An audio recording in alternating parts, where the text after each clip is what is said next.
Alléluia. Soyez bénis dans le nom puissant de Jésus-Christ de Nazareth.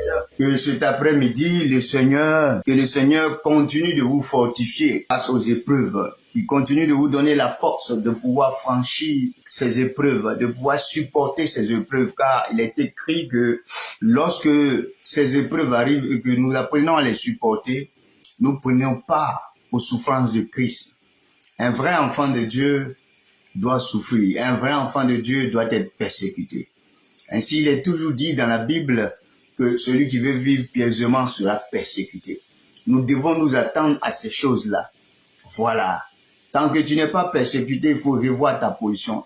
Tant que tu es assis tu es dans ton confort, tu es assis sur tes grands chevaux, Seigneur, sur tes lauriers, sache que tu n'es pas encore en Christ. Parce que si tu es en Christ, tu vas connaître ce que c'est que la douleur. Tu vas connaître ce que c'est que la souffrance. Alléluia. Cet après-midi, je voudrais partager quelque chose avec vous. Alléluia. Je voudrais partager quelque chose, la parole de Dieu. Et la parole de Dieu, elle est une nourriture intéressante pour chacun de nous. Alléluia. La Bible dit que la parole de Dieu est esprit et vie. C'est un esprit qui nous apporte la vie quand nous acceptons la parole, quand nous cherchons à marcher selon elle. Elle nous apporte la vie. Et avant de commencer toute chose, j'aimerais que chacun de nous puissions prier à l'endroit où nous sommes. Demander à Dieu de nous parler, d'offrir notre entendement spirituel afin que nous puissions comprendre sa parole. Et qu'il fasse de telle sorte que nous puissions mettre sa parole en pratique. Élevons la voix et parlons à notre Dieu cet après-midi. Ô Seigneur, toi qui es le Dieu d'Abraham, le Dieu d'Isaac et de Jacob, le Dieu trois fois saint, le Dieu tout-puissant, le créateur du ciel et de la terre, vers toi que j'arrive cet après-midi, Seigneur mon Dieu tout-puissant. Tu dis que si nous parlons, ce n'est plus nous qui parlons, mais c'est toi qui parles à travers nous. Oui, que ton esprit s'exprime à travers moi. Que je sois un instrument. Oui, pour toi, Seigneur mon Dieu tout-puissant. Et que tout ce qui est humilité me gagne. Tout ce qui est orgueil et arrogance s'éloigne de moi, Seigneur mon Dieu tout-puissant. Et que la sagesse soit mon partage, Seigneur, afin que le message soit mieux véhiculé, Seigneur mon Dieu tout-puissant. Que la gloire te revienne, Seigneur, car je sais que tu ouvres l'entendement d'autrui quelque part. Je sais que tu apporteras la guérison à autrui lorsqu'il écoutera cette parole, Seigneur mon Dieu. J'espère que tu boosteras quelqu'un, Saint-Esprit, oui, afin qu'il se lève comme un seul homme pour entreprendre, Seigneur, quelque part, au nom de Jésus. J'espère que tu enlèveras tout ce qui est doute, tout ce qui est pensée d'échec, tout ce qui est paresse en chacun de nous. Cet après-midi, que la gloire te revienne au nom de Jésus-Christ de Nazareth. Bien-aimés, aujourd'hui, nous allons parler de l'esprit de prévoyance. Alléluia. L'esprit de prévoyance. Nous disons que nous sommes chrétiens, mais très souvent, la prévoyance nous échappe. Nous sommes surpris par la disette. Alléluia. Qu'est-ce que la prévoyance? La prévoyance, c'est la qualité d'un homme prévoyant. C'est ce que me dit le dictionnaire. Il vient du verbe prévoir qui est un verbe transitif. Et prévoir, c'est imaginer à l'avance comme probable un événement ou quelque chose du futur. Avant de rentrer dans le vif du sujet, j'aimerais saluer au passage une dame. C'est en regardant les réalisations de cette dame que ce thème est venu dans mon esprit. J'ai été inspiré. Cette dame, c'est une servante de Dieu. C'est la révérende maman Hélène Kakou que je salue au passage et que maman, que Dieu bénisse tes activités. Vraiment, tu as compris ce que c'est que l'œuvre de Dieu. Tu as compris ce que c'est que être prévoyant dans les choses de Dieu. Que Dieu te bénisse. Qu'il multiplie tes entreprises au nom de Jésus-Christ de Nazareth. Sans plus tarder, nous allons rentrer dans le livre de la Genèse. Genèse, le chapitre 41, le verset 1 à 16. Nous allons voir ce qu'il est écrit dans le chapitre 41, le verset 1 à 16. Il est écrit, au bout de 2 ans, Pharaon eut un songe. Voici, il se tint près du fleuve. Et voici, 7 vaches belles à voir et grasses de chair montaient hors du fleuve et se mit à paître dans la prairie. 7 autres vaches laides à voir et maigres de chair montaient derrière elles hors du fleuve et se tinrent à leur côté sur le bord du fleuve. Les vaches laides à voir et maigres de chair mangeaient les 7 belles vaches à voir et grasses de chair. Et Pharaon s'éveilla. Il se rendormit et il eut un second songe. Voici 7 épis gras et beaux montaient sur une même tige, et 7 épis maigres brûlés par le vent d'Orient poussaient auprès d'eux. Les épis maigres engloutirent les 7 épis gras et pleins, et Pharaon s'éveilla. Voilà le songe. Le matin, Pharaon eut l'esprit agité, et il fit appeler tous les magiciens, les sages de l'Égypte. Il leur raconta ses songes, mais personne ne put l'expliquer à Pharaon. Vous voyez, la dernière fois quand j'étais en train d'enseigner, je disais que quand Dieu donne un songe, aucun marabout ni féticheur ne peut expliquer. Alléluia. Alors le chef des chansons prit la parole et dit à Pharaon: je vais rappeler aujourd'hui le souvenir de ma faute. Pharaon s'était irrité contre ses serviteurs et il m'avait fait mettre en prison dans la maison du chef des gardes, moi et le chef des panetiers. Nous eûmes l'un et l'autre un songe dans une même nuit, et chacun de nous reçut une explication en rapport avec le songe qu'il avait eu. Il y avait là avec nous un jeune hébreu, esclave du chef des gardes. Nous lui racontâmes nos songes et il nous les expliqua. Les choses sont arrivées selon l'explication qu'il nous avait donnée. Pharaon me rétablit dans ma charge et il fit pendre le chef des panetiers. Pharaon fit appeler Joseph et on lui fit sortir en hâte de prison. Il se rasa, changea de vêtements et se rendit vers Pharaon. Alléluia. Pharaon dit à Joseph: j'ai eu un songe, personne ne peut l'expliquer, et j'ai appris que tu expliques un songe après l'avoir entendu. Joseph répond à Pharaon en disant: ce n'est pas moi, c'est Dieu qui donnera une réponse favorable à Pharaon. Alléluia. Cette partie-là, la dernière partie m'a beaucoup plu parce que Joseph n'a pas dit c'est moi, c'est grâce à moi que c'est moi qui fais que c'est moi qui donne l'explication des songes. Il dit non, c'est l'Éternel. Aujourd'hui, nous sommes beaucoup orgueilleux. Nous disons aux gens viens dans ma présence. Je t'impose les mains. Viens dans mon église, je t'impose les mains. Tu vas voir ça, tu vas voir ça. Non, c'est Dieu qui fait ces choses. Alléluia. Frère, voici que Pharaon, dans ce message, a eu un songe. Et il a appelé ses magiciens, ses sages. Il leur a expliqué le songe. Ils n'ont pas pu donner l'explication du songe. Alors, le serviteur du roi s'est rappelé de Joseph. Il s'est rappelé quand il était en prison avec le panetier. Ils avaient eu tous deux un songe et ils ont expliqué à Joseph. Joseph leur a révélé l'explication du songe. Et cela est arrivé textuellement comme Joseph l'a dit. Alors comme Pharaon a entendu cela, il fit sortir Joseph de la prison. Au verset 25 à 43, il est écrit: Joseph dit à Pharaon: ce qu'a songé Pharaon est une seule chose. Dieu fait connaître à Pharaon ce qu'il va faire. Les 7 vaches belles sont 7 années et les 7 épis beaux sont 7 années. C'est un seul songe. Les 7 vaches décharnées et laides qui montaient derrière les premières sont 7 années, et les 7 épis vides, brûlés par le vent d'Orient, sont 7 années de famine. Ainsi, comme je viens de le dire à Pharaon, Dieu a fait connaître à Pharaon ce qu'il va faire. Voici, il y aura 7 années de grande abondance dans tout le pays d'Égypte, et 7 années de famine viendront après elles, et l'on oubliera toutes ces abondances au pays d'Égypte, et la famine consumera le pays. Cette famine qui suivra sera si forte qu'on ne s'apercevra pas plus de l'abondance dans le pays. Si Pharaon a vu le songe se répéter une seconde fois, c'est que la chose est arrêtée de la part de Dieu et que Dieu se hâte à l'exécuter. Alléluia. Alléluia. Vous voyez, quand tu vois le même songe deux fois, c'est que la chose est arrêtée de la part de Dieu. C'est ce que la Bible dit. Donc voilà,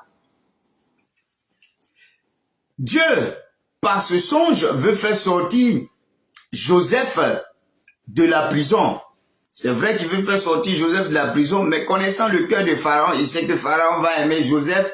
Alors, il va prévenir Pharaon de par la disette qui va arriver, afin que Pharaon ait un esprit de prévoyance. Vous voyez, quand quelque chose de négatif doit arriver, Dieu suscite soit un habitant de la contrée pour être la solution au problème, ou il fait venir de loin un étranger pour être la solution du problème. Alléluia.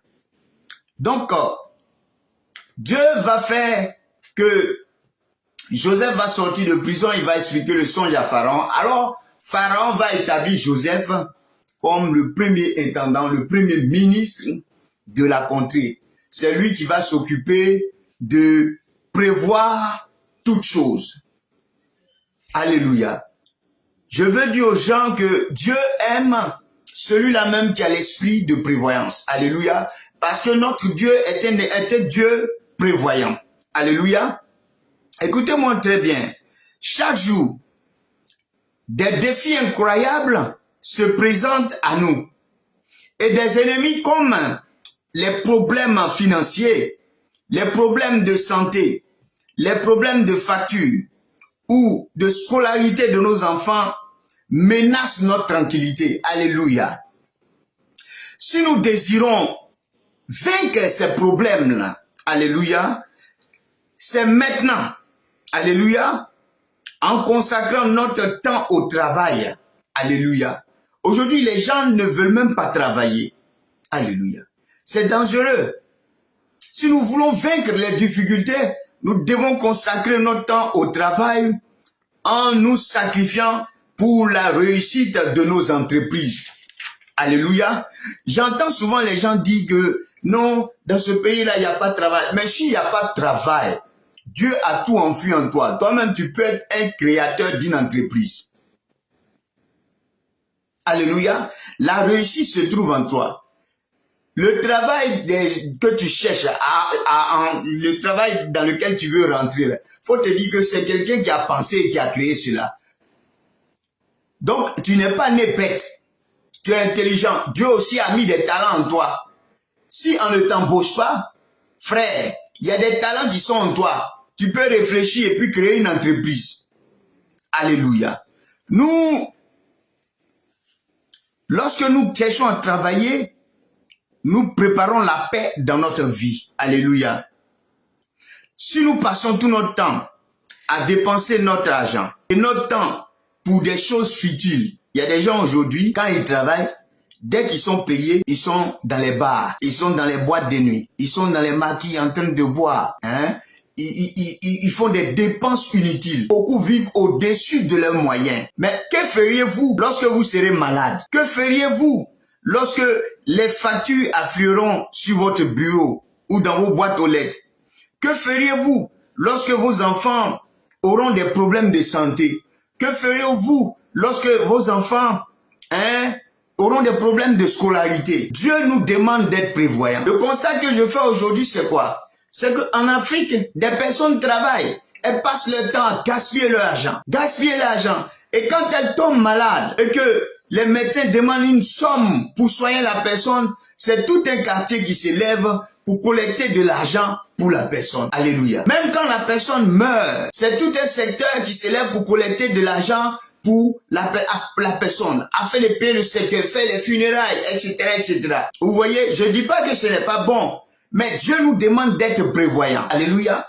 Il y a des personnes qui ont des entreprises, mais elles dilapident, comment on appelle ça, l'argent que ces entreprises-là apportent.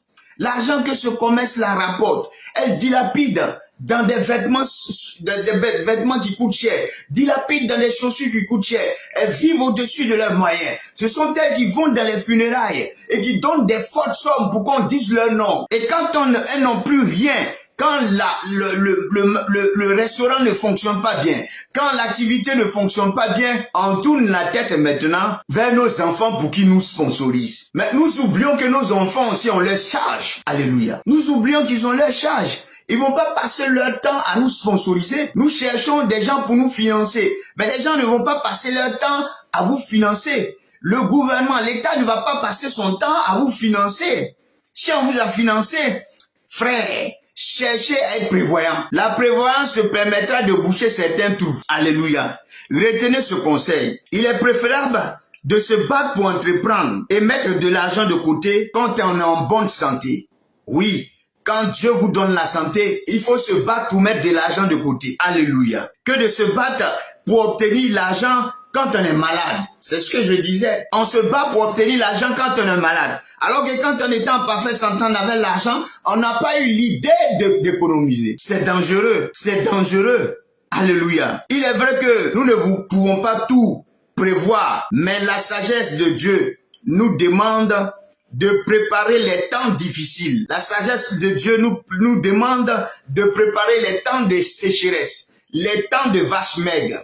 C'est ce que Dieu a montré à Pharaon. Parce que la sécheresse devait arriver, Dieu a montré à Pharaon ce qu'il doit faire à travers Joseph. Joseph était l'homme que Dieu avait choisi pour pouvoir résoudre le problème. Lorsque la famine est arrivée en Égypte, les Égyptiens, Pharaon, tous ceux qui habitaient là-bas, même les animaux, n'ont pas eu faim parce que Joseph avait fait des entrepôts dans lesquels les gens ont mis du blé et toutes sortes de nourriture. Il y avait des réserves pour des années, pour 7 ans. Alléluia. Ils ont été prévoyants. C'est pourquoi ils ont survécu. La prévoyance fait partie de Dieu. Alléluia. Je prends un exemple. Quand j'étais en Côte d'Ivoire, je gérais les impôts d'un patriarche, papa Conan, paix à son âme. Il m'a pris un jour dans sa chambre, il m'a dit, fils, tu sais comment j'ai fait pour avoir tous ces biens? J'ai dit non, pépé. Il me dit, j'ai été un tablier. Je vendais des cigarettes de marque. Tu vois l'hôtel Conan Cro qui est là? C'était un terrain nu. J'étais devant, je vendais les cigarettes. Mais le jour que j'ai appris qu'on vendait ce terrain, l'argent que j'ai économisé, je l'ai fait sortir, j'ai acheté ce terrain. Et j'ai bâti l'hôtel Conan Cro. L'hôtel Conan Cro m'a rapporté assez d'argent. Parce que les joueurs nationaux venaient, comme on appelle ça, loger là-bas. Les petites équipes du pays aussi venaient loger là-bas. Donc ça m'a rapporté assez d'argent. J'ai encore économisé. Et quand tu vois le terrain du marché, du grand marché de Makori, j'ai dit oui. Tu vois où il y a plein de magasins derrière. J'ai acheté ce terrain, c'est moi qui ai fait les magasins. Et j'ai mis les gens derrière, ils ont fait le maquis, les gens vendent des poulets, tout ça, ça me rapporte. Et quand ça m'a rapporté, tu vois, derrière chez vous, j'ai acheté un autre terrain. Tu vois les studios où les studios, tu vas encaisser, payer mes impôts. Voilà. J'ai acheté ce terrain et toutes ces choses m'ont rapporté. Et j'ai acheté le terrain, le grand terrain, et j'ai fait l'hôtel Amanien. Et quand j'ai fait l'hôtel Amanien, j'ai un autre terrain encore au plateau où je t'ai envoyé manger, où tu as vu plusieurs restaurants. Tout ça, ça m'appartient. Mais je suis parti de rien du tout. Bien aimé, nous n'avons pas besoin de millions pour bâtir une grande entreprise. Écoutez-moi très bien. Ce sont les ruisseaux qui forment les grands fleuves. Est-ce que quelqu'un me comprend? Ce sont les ruisseaux qui forment les grands fleuves. Et dans notre jargon, nous disons c'est petit à petit que l'oiseau fait son nid. Souvent on lève la tête, on voit un gros nid dans l'arbre, mais c'est petit à petit. L'oiseau a pris un balai et il a fait un gros nid. Donc tu n'as pas besoin de millions, de milliards pour entreprendre. Avec le peu que tu as, tu peux entreprendre. Tu entreprends et tu gardes l'argent de côté pour pouvoir faire grandir la chose. Alléluia. Il faut être prévoyant. Alléluia. Dans la vie, il faut être prévoyant. Donc nous ne devons pas gaspiller le temps précieux que nous avons et nous ne devons pas nous laisser aller par la paresse. Alléluia. Pendant que nous sommes en parfaite santé. Surtout quand nous sommes jeunes, c'est une occasion, une opportunité de se lever pour travailler. Alléluia. Que de se vautrer dans les maquis. Amen. Alléluia. Des milliers de personnes attendent notre réussite pour entreprendre. Il y a des gens qui sont comme ça. Ils attendent ta réussite pour entreprendre. Ils attendent ta réussite, oui, qu'on appelle, pour scolariser leurs enfants. Ils attendent ta réussite pour payer leurs factures. Ils attendent ta réussite pour booster leur activité. Ils attendent ta réussite pour booster leur vie spirituelle. Ils attendent ta réussite pour donner une nouvelle orientation à leur entreprise et devenir des personnes que Dieu veut qu'elles soient. Alléluia. Vous voyez, Dieu, il dit dans sa parole, il bénira l'œuvre de nos mains. Mais si nous n'entreprenons pas, comment il pourra bénir l'œuvre de nos mains pour que nous soyons une source de bénédiction pour les autres? Dieu veut que nous devenions réellement libres. Parce que quelqu'un qui entreprend, il est libre. Il est libre. Quand nous voyons notre patriarche Abraham, il avait entrepris l'élevage, il avait un cheptel. C'est à partir de ce cheptel-là qu'il faisait de grandes offrandes à l'Éternel. Même David qui dit dans sa parole, dans sa parole, je ne peux donner ce qui ne me coûte point à l'Éternel. Il tua au moins 1000 bœufs, il tua au moins 3000 agneaux, etc., etc. Mais où il les prenait? C'est dans son entreprise. Il avait les animaux qu'il élevait. Frère, quand on regarde l'apôtre Paul, il voyageait comment? Hormis ce que les églises lui donnaient comme offrande, mais lui-même il était faiseur de tentes. C'est à partir de ça qu'il partait partout pour annoncer l'évangile. Alléluia. Il partait partout pour annoncer l'évangile. Frère, si tu ne veux pas entreprendre, mais tu ne pourras pas faire avancer l'œuvre de Dieu. Tu vas fatiguer les fidèles. Ce sont eux, aujourd'hui on voit, oui, des hommes de Dieu. Ce sont les fidèles qui payent leur loyer. Ce sont les fidèles qui payent leur courant. Ce sont les fidèles qui payent l'essence de leur voiture. Ce sont les fidèles qui payent leur sac de riz. Ce sont les fidèles qui payent la salle de culte. Mais écoutez-moi très bien. Quand les dîmes et les offrandes rentrent, la Bible dit que l'ouvrier mérite son salaire. Nous sommes des ouvriers dans l'entreprise de Dieu, l'église. Et notre salaire là, c'est 10%. C'est-à-dire, dans les dîmes là, si la dîme c'est 100 000, nous, notre salaire c'est 10 000. Vous comprenez? Mais il y a des gens qui bouffent, qui dépensent toutes les dîmes, qui dépensent toutes les offrandes et qui fatiguent le peuple. Mais c'est une malédiction que vous prenez. Prenez vos 10% et investissez quelque part. Cela va vous rapporter et vous-même là, vous pouvez encore subvenir aux besoins de l'église. Vous me comprenez? Subvenir aux besoins de l'église. Aider les êtres les plus démunis. Alléluia. C'est ça Dieu. C'est ça Dieu. Les gens des temps anciens, ils avaient des vignes. Ils avaient des vignes. Ils adoraient Dieu. Ils se nourrissaient.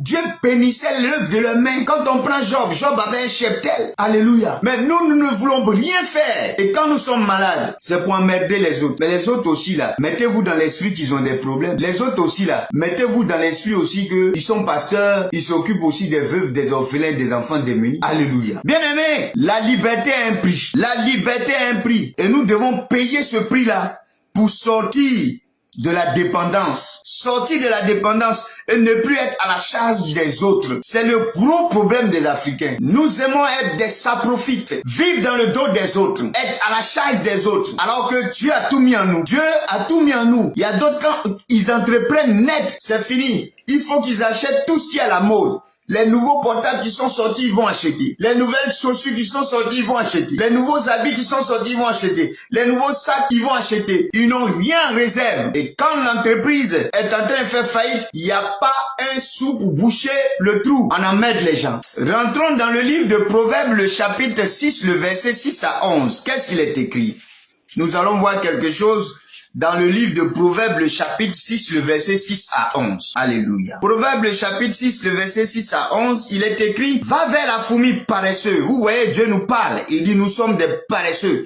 Va vers la fourmi paresseuse, considère ses voies et deviens sage. Alléluia. Souvent, il y a des gens qui prêchent, non, non, non, non, quand tu travailles trop, oui, tu oublies les choses de Dieu. Et dans l'œuvre de Dieu, il faut savoir faire la part des choses. Il faut travailler et puis faire l'œuvre de Dieu. Alléluia. Dieu n'a jamais exclu le travail. Bon, il y a des gens à qui Dieu a dit, bon, c'est bon maintenant, viens, faire mon œuvre. Jésus qui est là, il a travaillé auprès de son Père, il a fait la charpente. Arrivé à un certain moment, il a fait l'œuvre de Dieu, frère. Mais la Bible ne nous dit pas que en faisant la charpente là, ils n'ont pas économisé. Alléluia. Alléluia. Tu peux travailler, puis Dieu va te dire arrête. Mais tes économies là vont te permettre de vivre, de faire l'œuvre de Dieu, jusqu'à ce que Dieu ouvre les portes. Alléluia. Alléluia. Ceux-là même qui disent aux gens de ne pas travailler, ce sont eux-là même à longueur de journée qui t'appellent pour te demander les offrandes. Mais quand tu dis à quelqu'un de, imaginons un monde où personne ne travaille, qui va faire les dîmes? Qui va faire les offrandes? Ce monde-là va devenir monotone. Et ce monde-là va être rempli de bandits, de voyous. Parce que celui qui va voir quelqu'un qui a une petite chose, il va vouloir l'agresser. Alléluia. Il dit au verset 7, elle n'a ni chef, ni inspecteur, ni maître.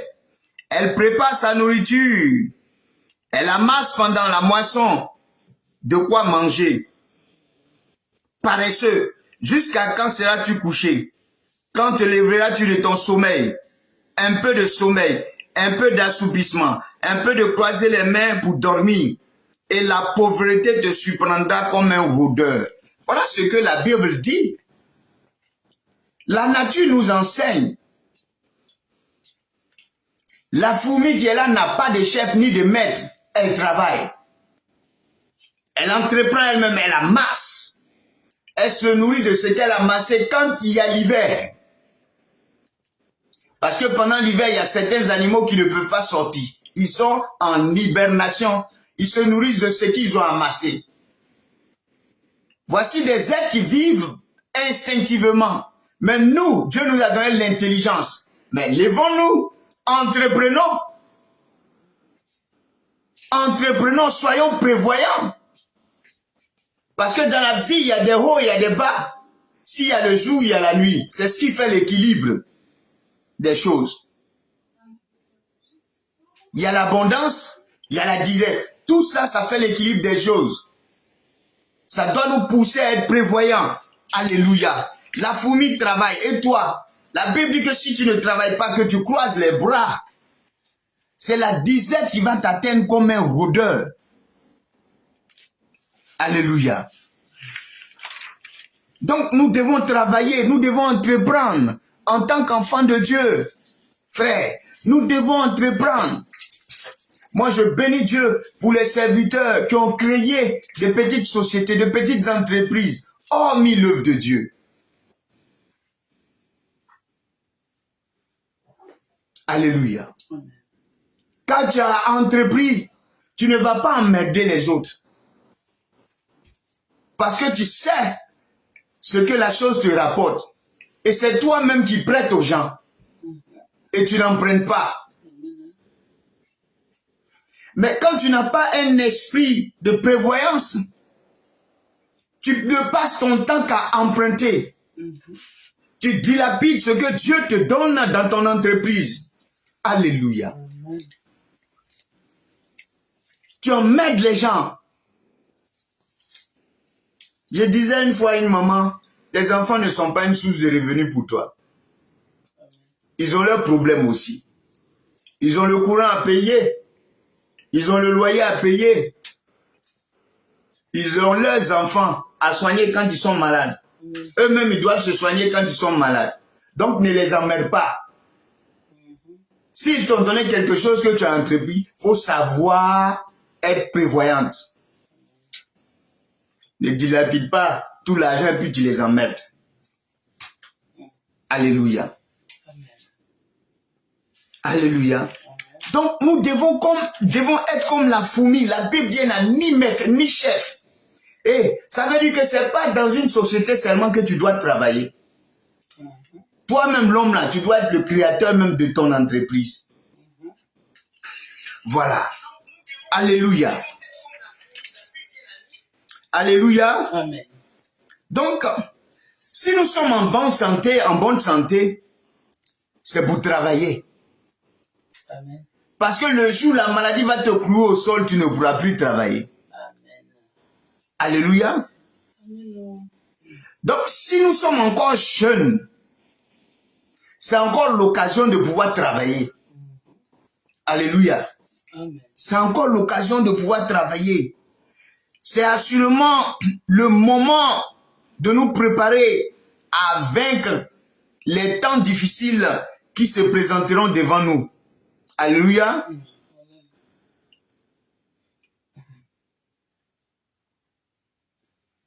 Ne nous donnons plus le droit d'être négligents. Alléluia. Ne nous donnons plus le droit d'être paresseux. Bannissons de nous la paresse. Alléluia. Nous devons prendre conscience que nous avons notre place dans le programme de Dieu. Alléluia. Nous avons notre place dans le programme de Dieu. Nous ne sommes pas le fruit d'une coïncidence ni d'un hasard. Alléluia. Frère, ce n'est pas une histoire de dire ceux-là ce sont les riches, ceux-là ce sont les benguis, ceux-là sont les gens de Cocody. Frère, tu peux être à Cocody aussi un matin. Si tu entreprends. Alléluia. Si tu entreprends, tout est en toi.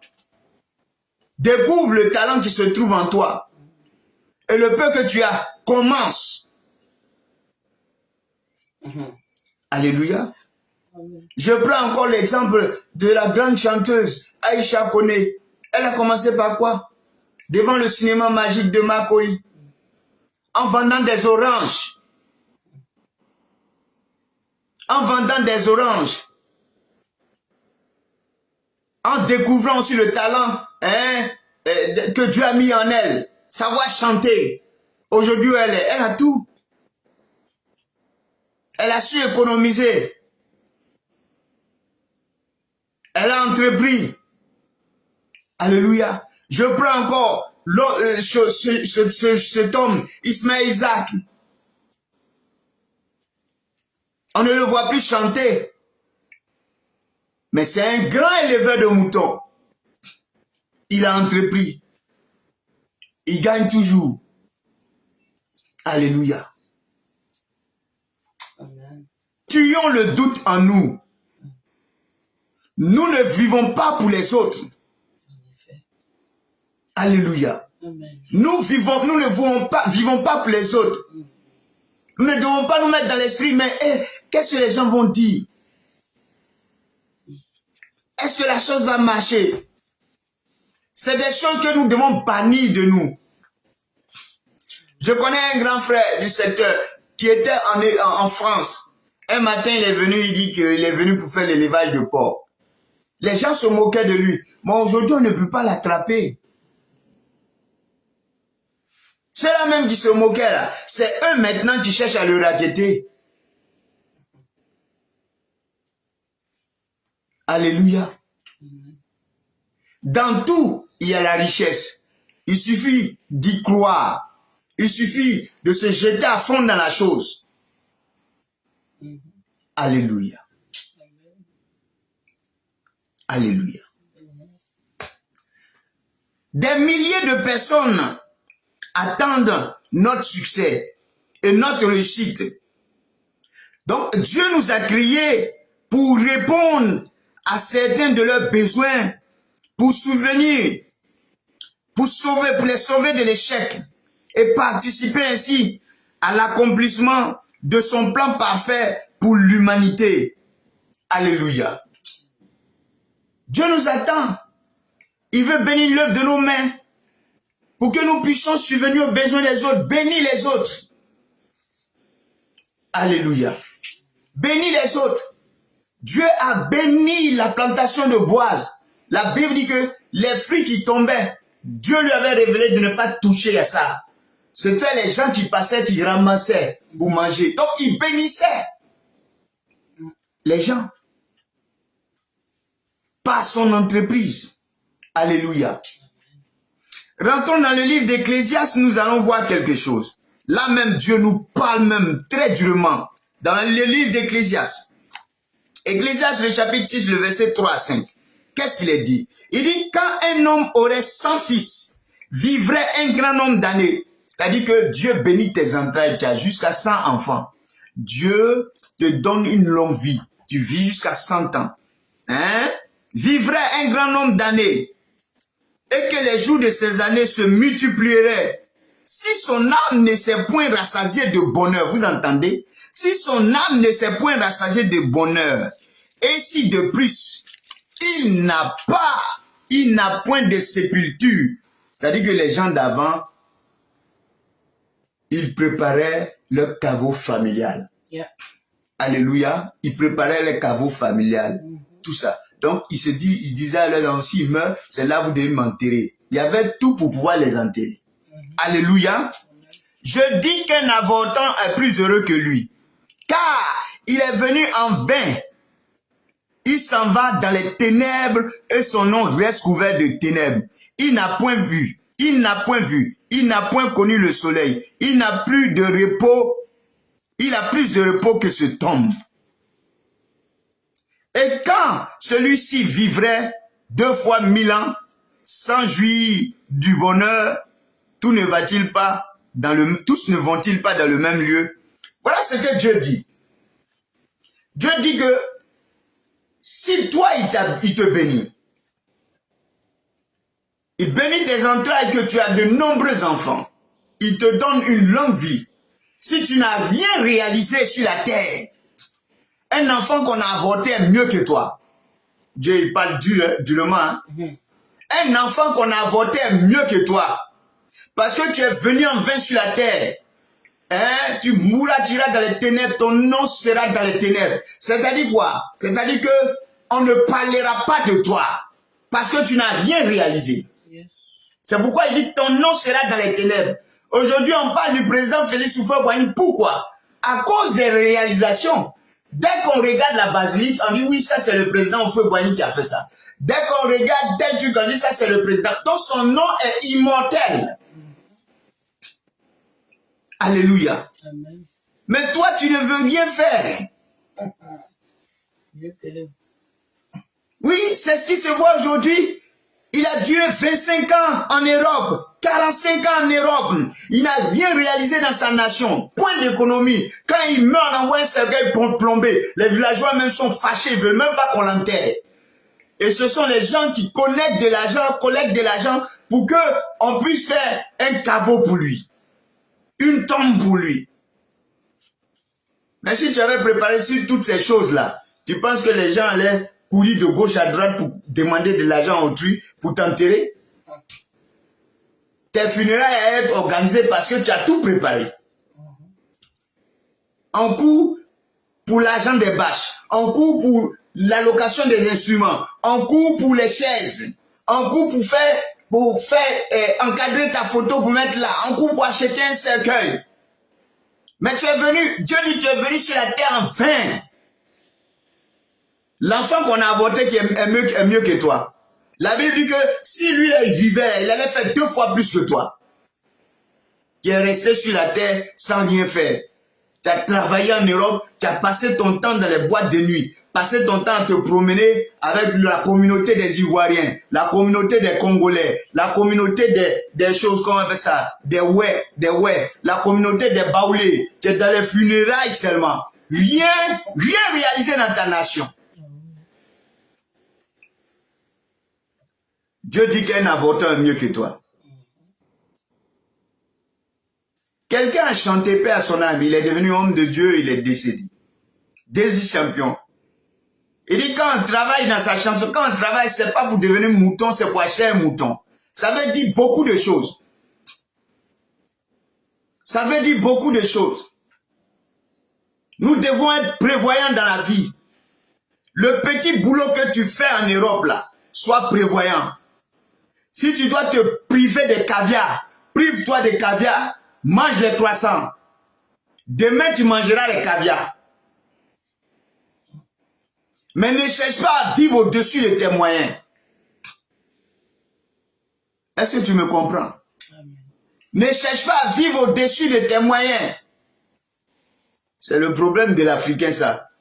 Bon, quand souvent, je vais dans les banques pour faire les dépôts, je vois des vieux blancs. Des vieux, ils ont travaillé pendant longtemps. Mais quand ils dépensent les petites pièces de monnaie, ils mettent dans les boîtes. Et tu les vois, les boîtes, ils viennent avec des sacs de boîtes. Et puis ils versent dans une machine, ça compte. Ça compte. C'est-à-dire ils épargnent encore.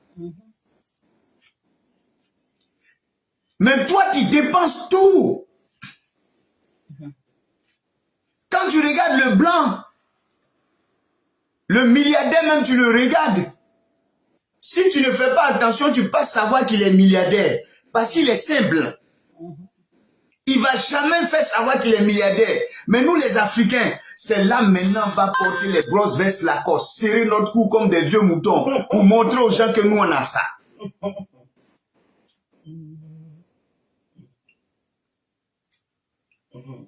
Alléluia. Aujourd'hui, quand tu regardes dans l'administration ivoirienne, permettez-moi de le dire, les gens sont dans la malédiction parce qu'ils travaillent, ils vivent au-dessus de leurs moyens. Donc, le salaire ne peut rien faire, ils sont obligés de voler. Mais en volant l'argent du contribuable, c'est la malédiction que tu as acquis sur toi. Tu ne pourras rien faire. Même si tu as construit une maison, cette maison va tomber en ruine parce que Dieu ne dort pas. C'est toi de ton petit salaire que tu as et réalise. C'est là que Dieu va bénir. Et bénir les autres quand tu seras béni. Amen. Alléluia. Amen. Vous voyez, quand il pleut, quand l'eau ruisselle, nous voyons des endroits où il y a beaucoup d'eau. Mais qu'est-ce qui a fait qu'il y a beaucoup d'eau dans cet endroit? C'est parce que cet endroit-là est bas et puis il est creux. C'est pourquoi l'eau qui a ruisselé est tombée. Et l'eau a rempli cet endroit. Pour dire que dans la vie, nous devons être humbles. Quand tu es humble, Dieu t'élève. Alléluia. Amen. Quand tu es humble, Dieu t'élève. Alléluia. Nous voyons souvent ce grand arbre qu'on appelle le manguier avec de belles mangues. Nous sommes contents, nous allons cueillir ces mangues. Mais avant de devenir un arbre pour produire de belles mangues, il était enfui dans un noyau. Pour pouvoir se développer là, il a connu la mort. C'est pourquoi la Bible dit que tant que la graine ne meurt, elle ne peut germer. Frère, tu dois mourir tu dois mourir, tuer ton orgueil, tuer ton arrogance. Tuer ton orgueil, tuer ton arrogance. Tu dois tuer le doute en toi. Tu dois tuer la pensée sur le chèque en toi. Lève-toi et réalise. Réalise. Et Dieu se saisira de ce que tu as fait pour faire de toi un grand. Alléluia. Le problème de l'homme, c'est qu'il n'a pas compris que l'échec, ce n'est pas quand tu as commencé quelque chose et puis la chose a foiré. Non. Tu peux recommencer et puis ça va prendre. L'échec, c'est quand tu n'oses pas reprendre. Yes. L'échec, c'est quand tu mets dans ton esprit que la chose a échoué, je ne peux plus refaire. C'est ça l'échec. Ça commence en toi, dans ta tête. L'échec. Ça commence quand tu écoutes les autres. Quand tu veux entreprendre et quelqu'un te dit, ça là j'ai déjà fait ça, ça ne marche pas. Oh. Mais qui vous a dit que vous êtes les mêmes sur la terre? Qui vous a dit que vous avez la même destinée? Si lui, pour lui, ça n'a pas marché, c'est que pour lui, là, ça ne fait pas partie du plan de Dieu. Il a quelque chose d'autre à faire. Alléluia. Qu'est-ce que le livre de Job, le chapitre 3, le verset 25 nous dit? Il dit, ce que je crains, c'est ce qui m'arrive. Ce que je redoute, c'est ce qui m'atteint. Job 3, verset 25. Ce que je crains, c'est ce qui m'arrive. Ce que je redoute, c'est ce qui m'atteint. Frère, tu crains quoi? Tu crains d'échouer? Ça va t'arriver. Tu redoutes l'échec? Ça va t'atteindre. La science nous fait comprendre que c'est le cerveau qui domine, qui commande le corps. Une fois que tu mets une pensée négative dans ta tête, dans tes neurones, dans ton cortex, c'est tout le corps qui est empoisonné. Si tu penses à te coucher dans le lit, la paresse te prend, c'est tout le corps qui sera dans la paresse. Tu ne pourras pas t'élever. Alléluia. Amen. Tu penses à quoi? Tu penses à quoi? Tu penses à la réussite? Est-ce que tu te vois grand? Voilà pourquoi Jésus a dit que cette montagne qui est là, lorsque vous la regardez et si vous la regardez avec foi, et si vous lui dites, déplace-toi, jette-toi dans la mer, elle va se jeter. La montagne dont Dieu parle, ce n'est pas la montagne physique que tu vois, non. Ce que Dieu appelle la montagne, c'est cette forteresse qui est dans ta tête là, cette pensée négative là. Paul dit, nous déplaçons les forteresses. Ça veut dire quoi? C'est-à-dire des gens qui adorent d'autres dieux. Donc, ils sont ancrés dans la chose, mais ils ne veulent même pas entendre parler de Dieu. Pour Paul, ça, c'est une forteresse. Donc, il déplace ça par la parole, avec la foi. Quand il réussit à déplacer ça et que les gens jettent leur livre de magie, se donnent à Jésus, c'est là qu'il dit qu'il a déplacé la forteresse. C'est ça la forteresse. L'incrédulité, c'est une forteresse. C'est une montagne. Si tu penses que tu ne pourras pas réussir, c'est une montagne qui est là. Mais Dieu dit, déplace la montagne là.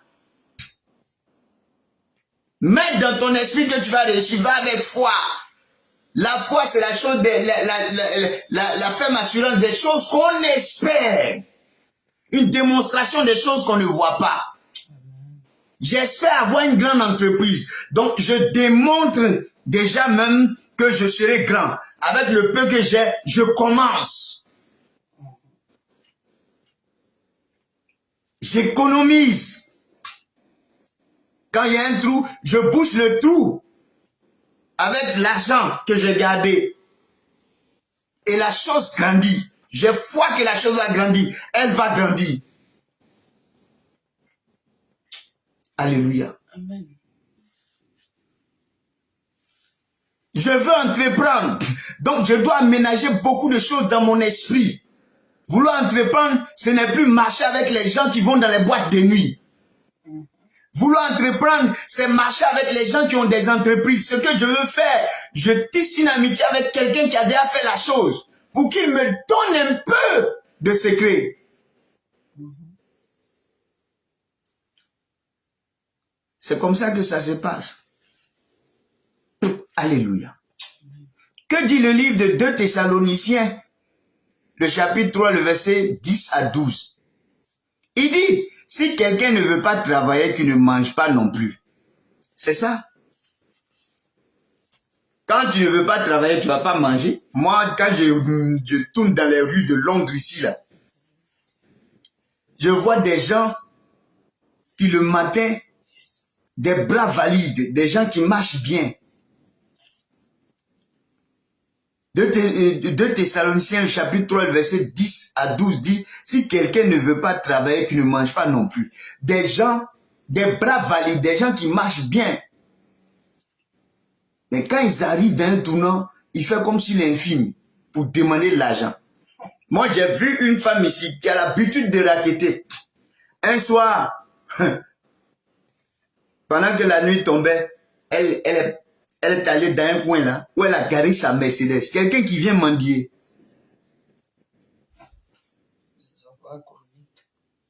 Alléluia. Mais tu as des bras valides. Tu peux travailler. Tu peux travailler. Si tu ne veux pas travailler, c'est que tu n'as pas envie de manger. Tu ne veux pas travailler, tu n'as pas envie de manger. Même la nature donne et reçoit. La nature donne et reçoit. La science nous fait comprendre que lorsqu'il fait chaud, les plantes vont faire leur photosynthèse. Les plantes vont dégager le gaz carbonique. Ce CO2 là, ça va monter dans le ciel. Ça va se transformer en nuage. Les nuages, c'est de l'eau. Ça devient un H2O. Ça va tomber sous forme de pluie. La pluie là va rentrer sous le sol pour remplir la nappe phréatique. Et la plante là va se nourrir de l'eau et les sels minéraux. Mais si elle ne donnait pas le CO2 au ciel, elle allait avoir quelle eau pour pouvoir se nourrir des sels minéraux? C'est parce qu'elle a donné. Le donner existe. La nature même donne. Quand tu regardes les animaux en train de brouter, là, ils donnent quoi? Leurs déchets au sol, qui devient un fumier, qui fait pousser l'herbe. C'est de l'engrais. Et ils reviennent brouter.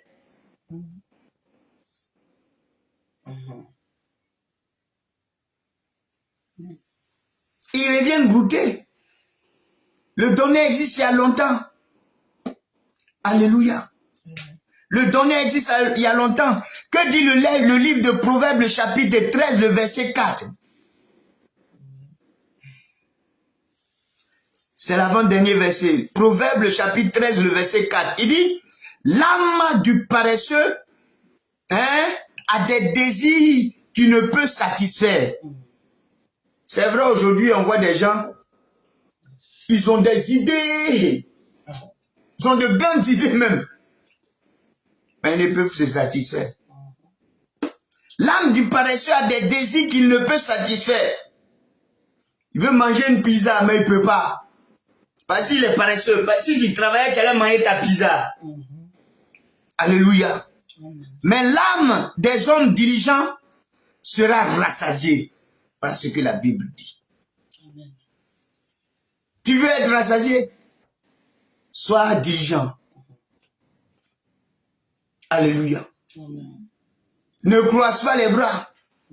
La Bible dit, lève-toi, car ta lumière brille. Mais si tu ne te lèves pas, tu ne vas pas voir la lumière briller. Tu ne te lèves pas pour entreprendre, tu ne vas pas voir le travail briller. Alléluia. Il faut entreprendre. Et pour terminer en conclusion, allons dans le livre de Deutéronome, le chapitre 28, le verset 12. Qu'est-ce qu'il est écrit? Il dit, dans Deutéronome, le chapitre 28, le verset 12, il est écrit, l'Éternel t'ouvrira son bon trésor, le ciel, pour envoyer à ton pays la pluie en son temps et pour bénir tout le travail de tes mains. Il dit, tu prêteras à beaucoup de nations et tu n'emprunteras point. Mais quand tu entreprends, l'Éternel ouvre son bon trésor, le ciel. C'est ça. Quand tu fais une plantation là, et tu crains Dieu, mais il va faire venir la pluie pour que ta plantation puisse produire en abondance. Afin que toi-même là, tu puisses prêter à beaucoup de nations sans emprunter. Donc Dieu veut bénir l'œuvre de nos mains pour que nous soyons des sources de bénédiction pour les autres. Nous prêtons aux gens sans nous-mêmes emprunter. C'est ça la vraie liberté.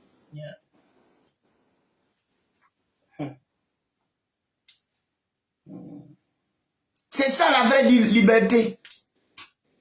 Tu cherches du travail, mais tu as déposé tes dossiers partout. On ne te prend pas. Mais Dieu fait qu'il y a un homme qui est venu te donne 100 000 francs. Tu peux entreprendre avec.